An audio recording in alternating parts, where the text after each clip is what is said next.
Hello everyone, आपका स्वागत है हमारे नए daily podcast stock of the day में। स्टॉक्स जिसमें शेर खान की फंडामेंटल रिसर्च कवरेज है और निफ्टी 200 की लिस्ट में भी वो शामिल है। इन स्टॉक्स पर टेक्निकल पैरामीटर्स पर शॉर्ट टर्म के लिए जिस पर स्ट्रॉन्ग बुलिश सिग्नल जनरेट होता है उनको stock of the day recommend किया जाता है। आज का स्टॉक ऑफ द डे है जुबिलेंट फूडवर्क्स। 1995 में इनकॉर्पोरेट हुई जुबिलेंट फूडवर्क्स की गणना leading emerging market food service में होती है। जुबिलेंट ग्रुप के पास इमर्जिंग मार्केट्स में स्ट्रॉन्ग पोर्टफोलियो है जिसमें 3 ग्लोबल ब्रांड्स डोमिनोज, पॉपॉइज और डंकिन्स के फ्रेंचाइज राइट शामिल है और साथ ही 2 ओन्ड हॉन्ग्स किचन और कॉफ़ी नामक कैफ़े ब्रांड्स भी शामिल है।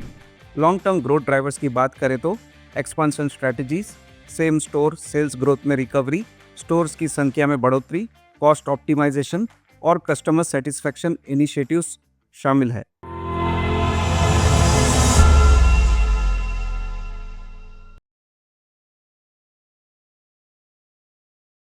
Investment in securities market are subject to market risks. Read all the related documents carefully before investing.